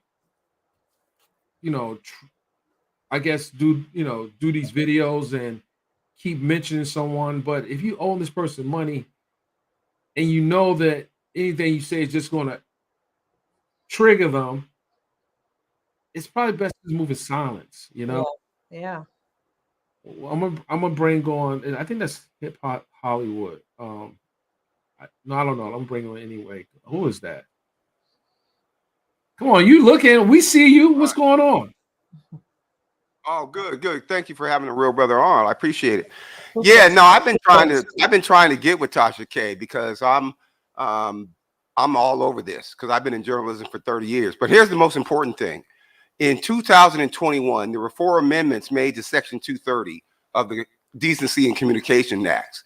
And the main one that applied to this case, it didn't happen before the case. Before the case, Google was not liable for third-party actions. So anything that you did on Google's platform, YouTube is on you. Now, so that got to be problematic. Why? Because they were promoting stuff like Tasha K talking about Cardi B had herpes, and they sent her a certified letter, and they sent Google a certified letter that says she didn't. And then after they got the letter, they went hog wild promoting Tasha K, saying that Cardi B had a venereal disease. And the law says if you knowingly promote information that is false, you are liable. Now Google was rated at $2 trillion. They're a $2 trillion company. Tasha K is not a $2 trillion company. The law will not recognize Google placing the blame on Tasha K when she promoted it. If you remember the adpocalypse, the adpocalypse was Google got sued by the Department of Justice, by the government, because they said that these people were promoting these programs to kids that were under 13. Sued them, got a judgment for $19 million. They tried to pass it off on the content creators. And the white content creators said, wait a minute, we don't promote Google. We can't promote. We don't control the algorithm. They do. And they went to court and they said, well, you violated the terms of service. You promoted to kids that were underage. And they said, no, we didn't. We don't promote our channels. You do. Okay. And the court said they were liable. Google was liable. 100%. So you touched on a very important topic. Google, who owns YouTube, has allowed not just her videos, but other reckless videos to stay on their platform, and they benefit from every video that is being ran that has any numbers on, like major numbers on it. Yeah, that's an incentive for them to let this go until someone really challenges it. Yes, and the courts have made it clear. See, Google's policy, first of all, is I got hung up on by the lead attorney, right? He showed her check stub, which is entered in court, was part of the court record, which is fine. I asked him, I said, well, where are her sponsorships and ad? Because she always got wine on there. And I know that because of the AdWords, she had sponsorships, right? Sponsorships, the minimum cost for an ad in AdWords is $10,000. Now, she had a $12,000 check from Google. And I said, well, where's the wine and the sponsorships? Oh, she probably made a deal with the company outside. Well, you can't. Why? Our contract is with Google, not with your company. If you do something, that's why they're being sued in the court today with the Justice Department on antitrust violation. They own 97% of the digital ad market. If you go outside of Google and find another advertiser, they're going to sue you because you signed a contract. Whenever you go on Google, it's there. They place ads and they're supposed to split the money with you, but they don't. They keep all of it. That is not entirely true, and I'll tell you why. I can have a sponsor that I can put his ad in one of my videos, Absolutely, and I can get paid under the table. Yeah. Well, absolutely, and they won't bother you for that. But what I'm saying is the reason. Here's why they do it. If we did $27 billion last year, Black YouTube did $27 billion last year, right? Now, the advertisers are paying enormous amounts of money, $100,000 up to $50,000 to $100,000 for an ad. And the advertisers like, well, why are the ads so damn expensive?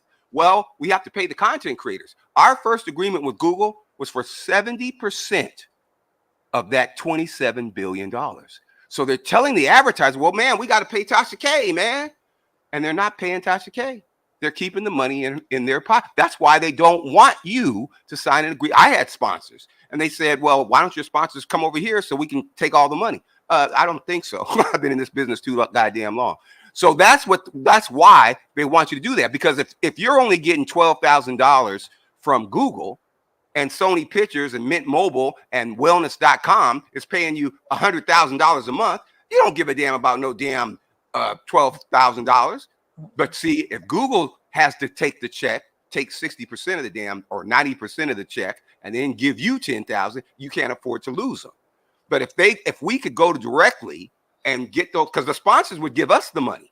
They're lying to those sponsors about we're getting paid. We're not. Well, and so in the court case, in the trial, the district court trial, the bankruptcy, not the bankruptcy, but the lawsuit, the actual trial, yes, she had like known different advertisers that they were directly under her video, like she had embedded them in. These weren't Google ads; these were video sponsors that pretty much were associated with these videos, and they were paying her directly. They were paying. I understand. I was doing the same thing. Here's the problem with that. Again, for the advertisers, they don't want just whatever numbers she had. They need $100 million views a day. There's 5 million Black content creators. We only have to get 20 views to get 100 million views. 5 million channels, 20 views, that's 100 million views. So the problem with Tasha K or a very popular advertiser is, a very popular content creator is, you aren't really making money off of clicks and views and subscribers. They always tell you that lie. So after the lawsuit, Tasha K, all of a sudden, they gave her 1 million followers. Okay, why is that? Because they felt real guilty. Why? They were liable, especially under the new laws in the Section 230. So what they did was they said, well, if we give you 1 million followers, you should be able to pay Cardi B. Well, how don't you give me the 55% that I'm supposed to get under the new contract for those goddamn ads? And then I could pay Cardi B. But the real solution is this. Now that Section 28 is punishing platforms that knowingly promote information that's false, she could sue Google for $20 million, give Cardi B 8, take 8, and give me 2 for coming up with the idea. No, I'm just playing. Well, the last part won't happen, but Cardi can also turn around and sue Google as well. Yes, she can, but don't do that. Why? Because she's going to need Tasha K to testify, just like she's going to need Cardi B to testify. You see what I'm saying? If she sued Google, then they're going to say, well, at the time of the defamation, you couldn't sue us for third-party action. So all she has to do is say, Tasha K's lawyer, did you get the certified letter from her doctor saying she didn't have a venereal disease? Is the date on it? Yes, it is. Was it CC'd? Yes, it was. Okay, then. They got it. Now, what happened after they got it? They went hog wild promoting the shit like it was Jerry Springer. They went hog, and that's proof. So you said they gave her 1 million followers, but she had quite a few. She had a lot of followers. I feel like she had just below 1 million. Okay, so what does she have now? What is her numbers now? Yeah, somebody check her numbers now if you can in the chat room. Yeah, what is Tasha K's following subscription right? Is she a little over 1 million, 1.2, maybe 1. Because she going in that trial, she had almost 1 million, I believe. Yeah, she did. And she only has 1.9 million now. I'm looking at her page. So I don't think they gave her 1 million. They might have did her like Cynthia G. Now they gave Cynthia G 100,000. They do the women horrible. Really, man. The women get Kevin Samuels got 1 million. Tommy Sotomayor got 1 million. One of the things that they do, that this is in a lawsuit, Merrick Garland, please look at that video. Merrick Garland, DOJ, who's Google. 0.09, not 1.9, because that's 1.09. 1.09. Okay. Right, which is basically 1 million. But okay, that's sad. That's sad. Well, But it's okay. Go ahead. no, I'm just saying I don't know if they gave her. She she has a big following in there. I mean, she built a really big following. I don't want to take anything away from her. I don't think that they gave her followers. I think she really did amass a really huge following from a grassroots, perspective. Yeah, So I hate to hear that one. I hate to hear that. I asked Tommy Sotomayor that. I said, now, do you think your success was, how much of your success was Google and how much of your success was you on your own? And then he swore up and down that it was him on his own. But you have to have a certain kind of ratchet Jerry Springer type content for Google to promote you. I went over 1 million views this week. And unfortunately, they don't promote my channel. They lie about how many subscribers I got. They lie how many people are watching me and all kind of stuff. So I'm not complaining. I'm just saying they don't pay you they take $3 billion. According to the Merrick Garland lawsuit, they take $3 billion and then they pay the people. They did $279 billion. You can look it up. Ad sales, Google in 2022. So they do hundreds of billions of dollars in ad sales, and then they pay us for clicks and views and super chats and memberships. So that's what's happening. And it's I want to thank you for sharing that information. I do want to look up the statutes, and you said that was the ruling came. Yes, now you could look at it wasn't really, because if you notice now they have to put in when you upload content, they're very specific about, is it targeted to children or not? And the reason that statute is in there is because of what you shared earlier about when they were sued because of what they were promoting to children. So that part is I do know, I can vouch for that. And I think there's also in the ads you have to say, is it anything that's is it catered to children? And if it is, but there was a lot that was going on, to cause that to happen. Well, there's 4 new amendments, and you should look it up. It's called Amendments to Section 230 of the Communications and Decency Act. But the main thing is, if a platform owner is found to have promoted content that is false, that they know, they got a letter from someone's doctor, they are liable. And Google knows that. When I did a petition, because they ain't paying the black content creators, they owe us about $30 billion. And it was CC'd to Google and the president of YouTube, when Susan was the president of YouTube. So they do know. See, now they can't really come down here and talk to us because they can't publish, because they're just a platform. But they do know the law, and their business model is they will not respond to you unless you sue them. They will not respond to you unless that's their business model, because 80% of the people won't sue them. And what I'm disappointed in, I got sued for $6 million for a film that this nut pulled his money out of because some chick told him the film wasn't going to be any good. Well, I had it dismissed in bankruptcy court, but most people will not sue. Why? These lawyers, these black lawyers, I can't stand them. I wanted to purge them this weekend. Why? Why would the lead attorney take Cardi B's side? Why would Carol? Before we get into that's that, our sister. That's our sister. Well, hold on. We want to bring you back because I have other people waiting. And, no problem. No problem. You name checked a few people, Tommy and so forth. They ain't cut no checks over here. Okay, no, I hear what you're saying, but Google ain't either. So let's be real here. Yeah, I know. But brother, I appreciate you coming in. I appreciate you too.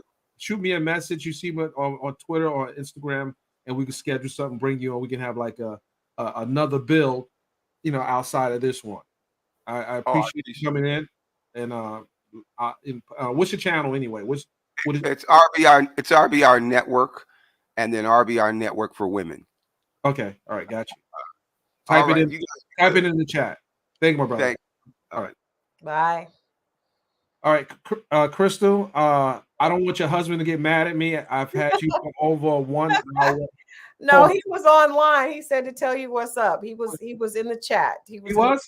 Yeah, he was. He was in the chat. Gun Boss was in the chat.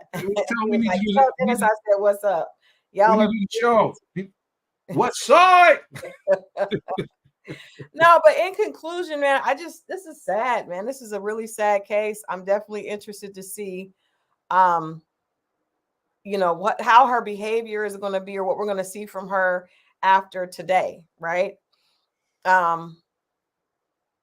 She needs to be focused on trying to get those documents together for July 15th. It's like 14. Just leave Cardi. There are actually several dates. You have one date that the trustee asked for, which is in a week from Friday. A week from Friday, and then you have there are multiple dates. I would be focusing on that and staying off the internet, because that's a lot of work, and no one else can pull those numbers. Yeah, but the people she needs, and even getting more prepared for that 14th date. Like, I'm not sure, like, if what with the relationship with her lawyer that she had today, if they had actually prepared for that. But even Pamela said that's not, she that did not seem to be a good representation of a usual client lawyer relationship, the way that she wasn't prepared for today's today's hearing. So hopefully she can focus on that, leave Cardi and Simone alone, and focus on Simone's channel is Girl Is That Legal. Girl Is That Legal. Let me see if I can I can't put it in the chat, but you can go to put in this search on YouTube, Girl Is That Legal. Girl Is That Legal. Yeah, several people have put it in the chat. Yeah, everyone's been typing in. Come on now. Come on. Keep up now. Keep up. Keep up. I want to bring one more person on, not long-winded. I do not want you to be long-winded. Just come on in. I'm gonna post this link. Maybe we can get a toxic on. Let's see. Click on the link. I don't know how to pin this. I'll put it in one more time. One more person, and then I'm going to end this live. Okay, the link is in the chat. If you want to click in, click in. Crystal, I know we talked about those. What do you think? Well, let's get off of TK for a minute and the bankruptcy. What do you think about the charges being dropped against the young lady and a 14-year-old son? Man, that did my heart good today. I'm glad we did get it. We are getting a chance to kind of address that. Did you see the video of them embracing after that situation? Yes, it was very touching, and it just warmed my heart to see that the son and the mother was united. She got out first, and she was waiting for him to get out. Yeah. That was just a really unfortunate, sad sight to witness. It was hard. I couldn't believe people were sharing that video, and it went viral, of the entire incident with the man socking the mother 3 times in the face. It was just, I can't, and then I'm just glad that it came to resolution so quickly, because I was just, we were talking the other day, and I was like, I hope that somebody gets a attorney or some legal representation for that family, because it should not happen that child should be in jail. And I'm just glad to see that the justice system actually worked in this case. So here's the problem. Here's the problem I have with that story. The police made the initial arrest, and they presented their case to the prosecution. Attorney, right? But how did the stuff get leaked? That there was a text message sent to the son, and that they plotted to shoot the woman. It was just a lot of messy stuff that this happened at the police level. But when it got to the prosecutor, and the judge before he got to the prosecutor, the magistrate judge put a $3 million bond on the woman, on the mom, yeah, and remanded the son to juvenile court. But when the dust settled, you can see in the video that you saw when she came in the store, when she parked the car. We don't know what started, and hopefully she may tell a story, maybe not. I don't know if she should. I don't know. I don't know if she should. I just think because 14 is, I hope, and we're in a very, like, this culture, everybody wants to talk all the time. I hope that they'll take some time before she shares a story. I do think, you know, eventually she probably will, but I hope she takes some time. It's got to be traumatic. First of all, to see your mother be hit that way, and then to have to make that that decision in the that's got to be traumatic. I saw a post today that just really touched my heart. It said that young boy had to be put in a man's position. His life is never going to be the same because I agree. he witnessed something and he had to react. And even though we champion him being a protector, that's not something a 14-year-old should have to do. Mhm. And it's just heartbreaking. And so I hope they'll take some time to get him some counseling and some therapy, and even her as well, before they go on a media run. Because I think, and even the way social media, there were people commenting on it without all the information. People know how to switch the narrative, and edited videos are being shared. So I hope they'll take some time off. Yeah, I think so. I think at this point, yeah, it was traumatic for both of them. Mhm. The fact that she was also that gun that he got out the car, she had a license for it. Right. I mean, what I I don't see no other way of them getting around it. Was she supposed to get beat to death, and he'd be without a mother? Let me tell you something. My son, you know my son, Dennis. Yes, of course. My son, if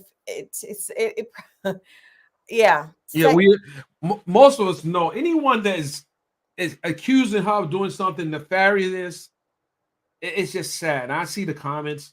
It's did she? Did it wasn't even a fight. When people put the narrative there was a fight. No, a fight is when two people engage.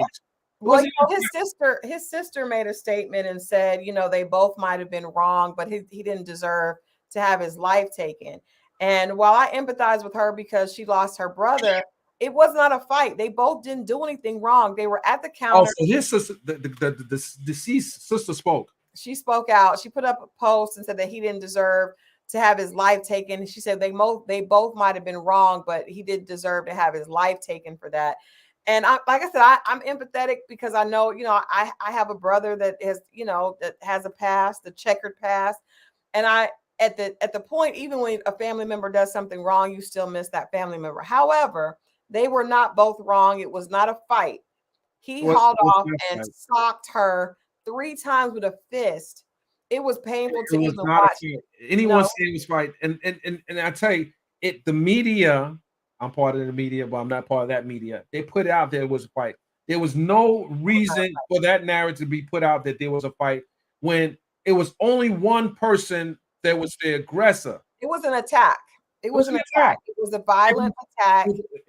Unsolicited, unwarranted, violent attack. And unfortunately, for the man's sister, I'm sure she's in pain, but her brother attacked a woman in front of an audience. And what also was sad to me, Dennis, is that there were so many other people around filming. That was awful. The elderly guy left and walked out immediately.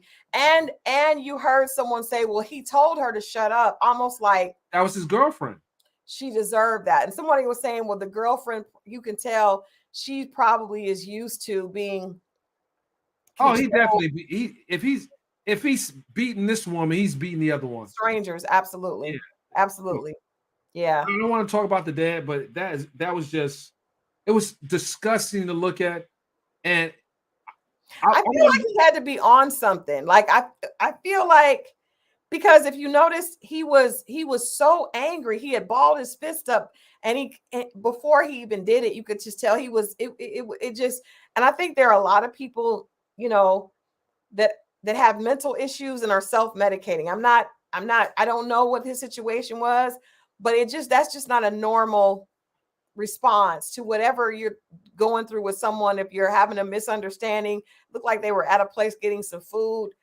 I don't think it necessarily was about her. I think he was just in a bad place and reacted, and the son defended his mother. But I'm so thankful that little boy didn't have to spend any more time in jail after seeing his mother beat down like that. And now with the image of having to take someone's life on his own conscience.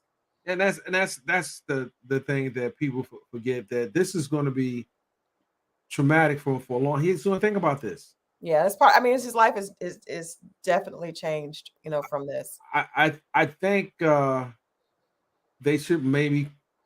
No, he's 14 years old. He's halfway there to like to college, you know. Well, I did see Nicki Minaj put out a statement saying that she would like to pay for him to go to college if he wants to go. She Right. said that he did what any son should do to protect their mother, and she applauds that. And I like that. I thought that was awesome. Before he was released, I was hoping that there were some celebrities and people were actually going to rally behind this family. So I do kudos to Nicki Minaj for putting that out. I'm not sure if it got to his family. That she posted that a little earlier today in the afternoon, but hopefully that message will get to his family and they will be able to take her up on that. And hopefully someone else will provide, you know, some counseling and some therapy for both of them. It's going to be a lot, not just with the mother and the son, but you know the family. Family, This, right. this, this was just awful. Her pictures plastered all over. Mhm. Her name is just, you know, it's just awful. Yeah. It's just, you know, that even had to happen. Mhm. But you respect people's space. Keep your hands to yourself. Yeah.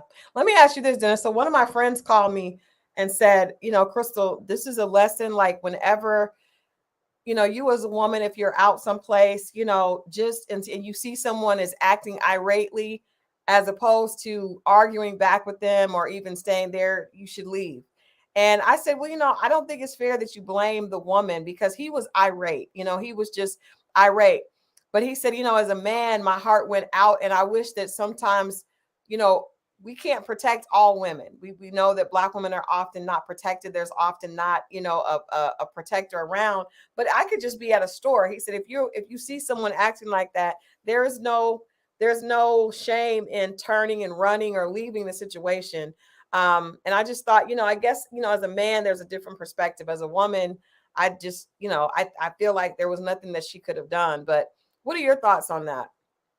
I believe she handled herself the way most people will handle. Who gives him the power to tell her how to communicate? Right. If she's talking and she's not putting her hand on him, he should. I mean, he had a bruised ego, and he you know, he obviously, you know, showed it just by way of his actions. He Yeah. had no reason. She had no reason to retreat. She could have left, but why Yeah, should I she? think that yeah, I was at I went to my my stepdaughter's graduation, right? A few weeks ago. And I'm in line, and this Caucasian man comes up from behind and just stands and just gets in front of me and jumps me in line. And I said to myself, and it was really rude because it was a long line and he didn't want to wait. And I knew my husband was over there, and I knew if I said something to the guy, if I told my husband the way the guy did it, because he kind of pushed me out of the way, and then I said, "Whoa," and he just looked at me like, "How dare you? You know, you're not going to say anything." But I knew that if I said something, my husband was going to come over and it was going to be a fight. So Okay, I so just stepped back. you de-escalated. Well, it didn't escalate, but it could have escalated. It would have trust me, if my husband saw the way that guy bumped me out of the way and got in front of me and laughed about it, brought his daughter in front and got to the front of the line, he would have immediately reacted, and it could have caused a huge, you know, brawl. And we were there at my stepdaughter's graduation. And so I'm not a punk. I'm not, but I said, you know what? I'm going to let it go. And I told him afterwards. And of course he was mad because he wanted to know then, but I knew that I didn't want to put him in a position where there was going to be a fight, and it could have, you know, it would not have allowed us to enjoy her graduation. Right. So, do you believe what doesn't kill you will make you stronger? In some situations, but I really, my concern at that point, I was angry, but my concern was my husband. I knew that. Right. You put your personal feeling. You put him first before your instant reaction. I want to. You want, right? Of course. I mean, I think at the end of the day, if you're in a situation as a man, you're in a building where a woman's being disrespected, how hard would it be for you to say, "Hey, brother, yo, calm down, break it down a little bit. Nobody did that. That was so Bring sad. it down a little bit. Let's, Nobody did that. people, obviously people carry guns and everything, but if you know how to talk to someone and it comes to you with that same energy, then it takes the attention off of her. Now you're dealing with a man. Yeah. And I doubt very seriously that he would have said, if you say something again, I'm gonna punch you. Okay, something. Now what? Because first of all, the minute you pull him back, I'm already on you. Yeah, yeah. But it's sad that nobody that in that line, everybody just watched. Everybody just was spectator, and that her son had to make that decision. And I believe it was the girlfriend who did the recording. I didn't know that. I hope not. I hope not. Yes, if you listen to the video, there was a woman doing the I heard the woman saying, well, he told her not to say nothing else, but I thought that was someone next to the person or in the, because it's like it was a line of people. Yeah, it could have been. Yeah, we don't know for sure. I'm just speculating, but at the end of the day, we did see the old guy run out the door. Yeah.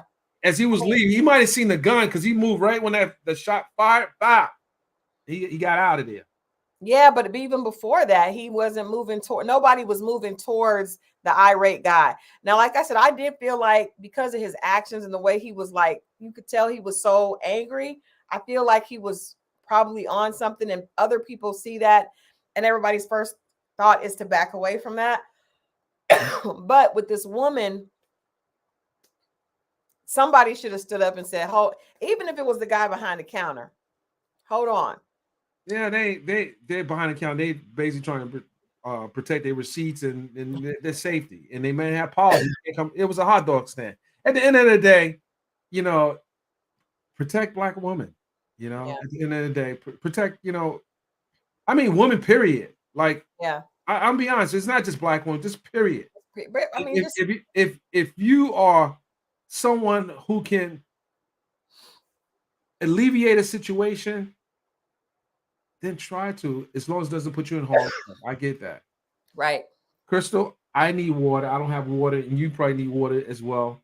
And ladies and We've been gentlemen, on here 2 hours. 2 hours. We did it. We did it, Joe. Well, let's reconvene. Okay. Let's pick up on the other topics that we want to talk about. Ladies and gentlemen, I have not been on YouTube in a minute, but we had a nice amount of people here tonight. A nice amount of people. And I think once people start to see that this broadcast is up, there's probably going to be more people to watch this, because there was a lot dropped tonight.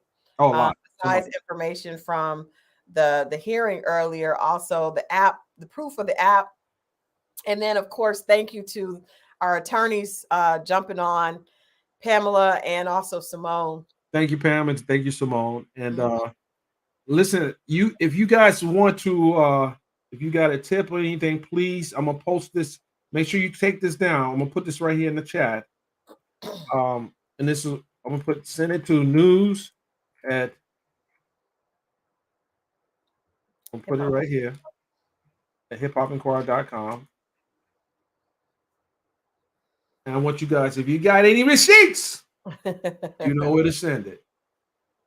Just send it. We just want to look at it. We vet all receipts, by the way. We not just it's real journalism over here. Yeah, we vet receipts now. You ain't gonna just Photoshop something and send it to us. We know about all the little tricks. You're not gonna be out here making tweets and saying and hiring actors and making them go in and create these. But Dennis, we have to come back because I want to talk about the BET Awards. There was a celebration of 50 years of hip hop. I want to talk about that.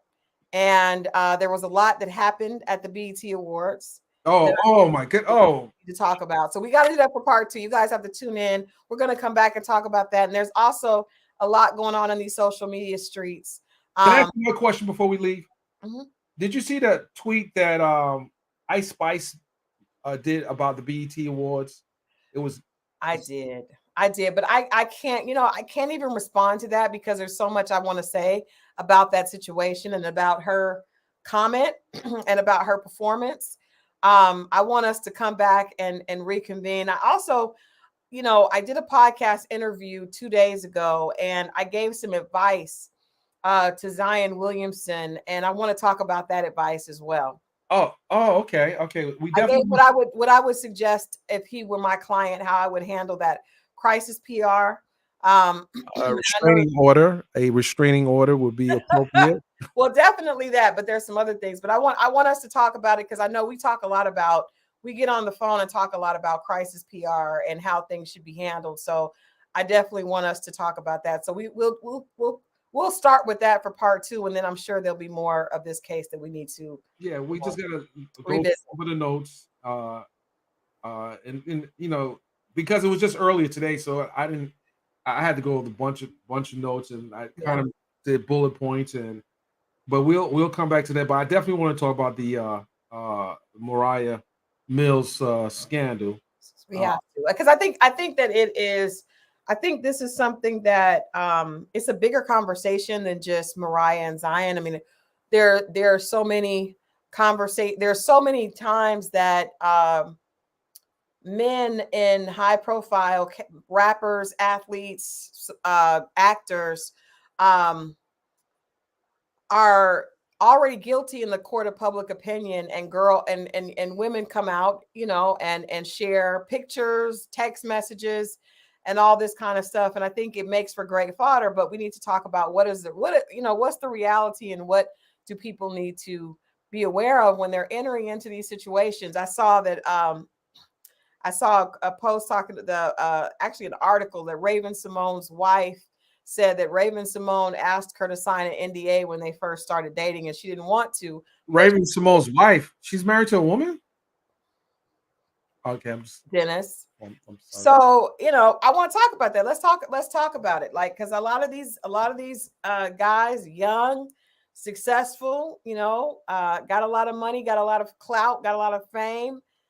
What do you need to do to protect yourself from situations like this? And, right. Would an NDA be enough? I don't know. But let's talk about that tomorrow. But today, I appreciate you being here as always. Yeah, good stuff. There's good stuff. I thank all those who came in. Make sure you are subscribing. Turn your notifications on so you can get notified when we go live for part 2. And like I said, I was on a hiatus, but I'm back with my co-host Crystal J. We'll be back tomorrow night. Can you talk about your book that you have out now? I can. If you guys have not heard, this is my new book. It is called Dear Alpha Female. It's not him, it's you. This book has been a bestseller on Amazon. I'm actually headed to Essence for a conversation about the book. So please get your copy. And it's available everywhere. Barnes & Noble, YouTube, Barnes & Noble, Amazon, Walmart, wherever books are sold, you can get your copy. Put that book in the camera real quick. Yeah, go ahead. See, okay, see, look at that. Okay. So yeah. you know what to do, guys. Go and follow her on Instagram at Enchanted PR, Twitter Enchanted PR, and of course on YouTube. XO here on YouTube. Okay. On God. On God. Dennis, tomorrow night. Yes. I appreciate everyone. Thank you very much. Right, guys, have a good night. Hold on. Let me take us out of here. Let me take us out of here. Oh, not that. Oh, shit. Oh my God. What am I doing? Way out, people.